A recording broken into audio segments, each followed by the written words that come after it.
नमस्कार दोस्तों, आज जीके जीएस का प्रैक्टिस सेट 11 है और आज हम कुछ महत्वपूर्ण एमसीक्यू देखेंगे। तो चलिए शुरू करते हैं। पहला क्वेश्चन है, प्रायद्वीपीय भारत की सबसे बड़ी नदी कौन सी है? गंगा नदी, ब्रह्मपुत्र नदी, यमुना नदी या फिर गोदावरी नदी।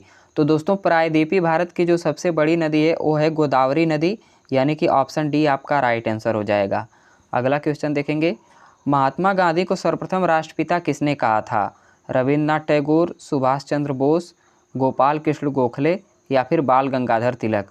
तो दोस्तों महात्मा गांधी को सर्वप्रथम राष्ट्रपिता जिसने कहा था वो सुभाष चंद्र बोस ने कहा था, यानी कि ऑप्शन बी आपका राइट आंसर हो जाएगा।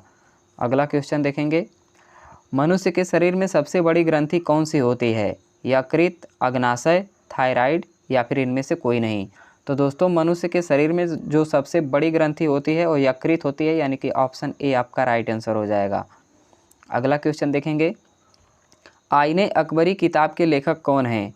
चाणक्य, अकबर, अबुल फजल या फिर बाबर। तो दोस्तों आईने अकबरी किताब के लेखक हैं अबुल फजल, यानी कि ऑप्शन सी आपका राइट आंसर हो जाएगा। अगला क्वेश्चन देखेंगे, भारत की सबसे पुरानी पर्वत श्रृंखला कौन सी है? अरावली पर्वत श्रृंखला, काराकोरम पर्वत श्रृंखला, पूर्वी पर्वत श्रृंखला या फिर सतपुड़ा और विंध्य पर्वत श्रृंखला। तो दोस्तों भारत की सबसे पुरानी पर्वत श्रृंखला जो है वो है अरावली पर्वत श्रृंखला, यानी कि ऑप्शन ए आपका राइट आंसर हो जाएगा। अगला क्वेश्चन देखेंगे, भारत में सबसे बड़ी सिंचाई नहर कौन सी है? स्वेज नहर, पनामा नहर, इंदिरा गांधी नहर या फिर इनमें से कोई नहीं। तो दोस्तों भारत में जो सबसे बड़ी सिंचाई नहर है वो है इंदिरा गांधी नहर, यानी कि ऑप्शन सी आपका राइट आंसर हो जाएगा। अगला क्वेश्चन देखेंगे, भारत का लघु संविधान किस संशोधन के रूप में भी जाना जाता है? 44वां संशोधन, 53वां संशोधन, 46वां संशोधन या फिर 42वां संशोधन। तो दोस्तों 42वें संविधान संशोधन को कहा जाता है लघु संशोधन, यानी कि ऑप्शन डी आपका राइट आंसर हो जाएगा। अगला क्वेश्चन देखेंगे, जम्मू और कश्मीर राज्य विधानसभा का कार्यकाल है। दोस्तों जम्मू और कश्मीर राज्य में विधानसभा का कार्यकाल कितने वर्ष का होता है? 4 वर्ष, 5 वर्ष, 6 वर्ष या फिर 7 वर्ष। तो दोस्तों जम्मू और कश्मीर राज्य में विधानसभा का कार्यकाल जो होता है वो 6 वर्ष का होता है, यानी कि ऑप्शन सी आपका राइट आंसर हो जाएगा। अगला क्वेश्चन देखेंगे, शारदा अधिनियम संबंधित है, किससे संबंधित है? बाल विवाह से, सती प्रथा से या फिर ए व बी दोनों से या फिर इनमें से कोई नहीं। तो दोस्तों शारदा अधिनियम जो संबंधित है वो संबंधित है बाल विवाह से, यानी कि ऑप्शन ए आपका राइट आंसर हो जाएगा। अगला क्वेश्चन देखेंगे, चीन सागर उष्णकटिबंधीय चक्रवातों का क्या नाम है? टाइफून, भोला चक्रवात, ए व बी दोनों या फिर इनमें से कोई नहीं। तो दोस्तों चीन सागर उष्णकटिबंधीय चक्रवातों का नाम है टाइफून, यानी कि ऑप्शन ए आपका राइट आंसर हो जाएगा। अगला क्वेश्चन देखेंगे, पदार्थ के परमाणविक सिद्धांत सर्वप्रथम किसने प्रस्तावित किया? Jagdish Chandra Bose, Rutherford, John Dalton या फिर न्यूटन। तो दोस्तों पदार्थ का परमाणविक सिद्धांत सर्वप्रथम प्रस्तावित किए थे जॉन डाल्टन, यानी कि ऑप्शन सी आपका राइट आंसर हो जाएगा। अगला क्वेश्चन देखेंगे, हड़प्पा सभ्यता का सर्वाधिक मान्यता प्राप्त काल कौन सा है?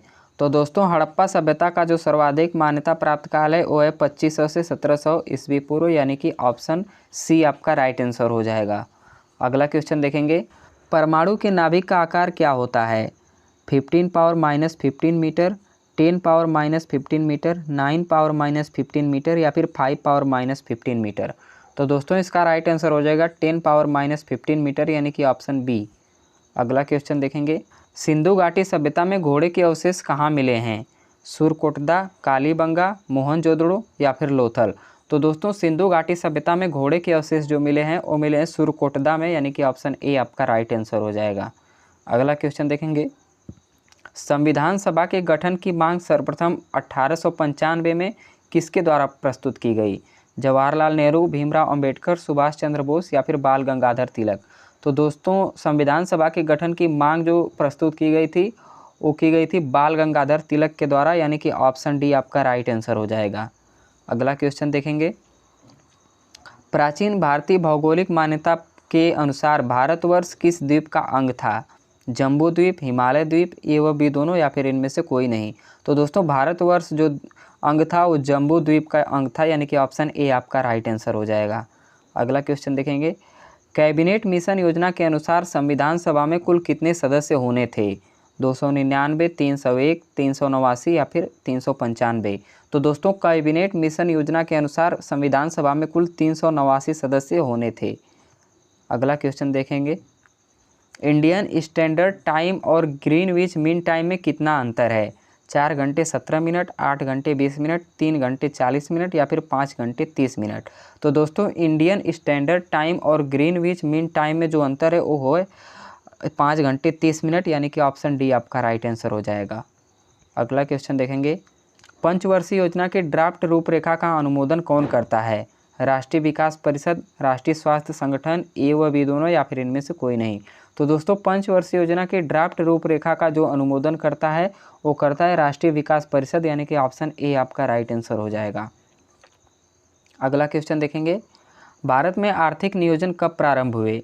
1 नवंबर 2000, 1 जुलाई 1987, 1 अप्रैल 1947 या फिर 1 अप्रैल 1951। तो दोस्तों भारत में आर्थिक नियोजन जो प्रारंभ हुए वो प्रारंभ हुए 1 अप्रैल 1951 को, यानी कि ऑप्शन डी आपका राइट आंसर हो जाता है। दोस्तों अगर आपने यहाँ तक हमारा वीडियो देखा तो आपका बहुत बहुत धन्यवाद, और वीडियो को लाइक ज़रूर कर दीजिएगा और चैनल को सब्सक्राइब भी ज़रूर कर लीजिएगा।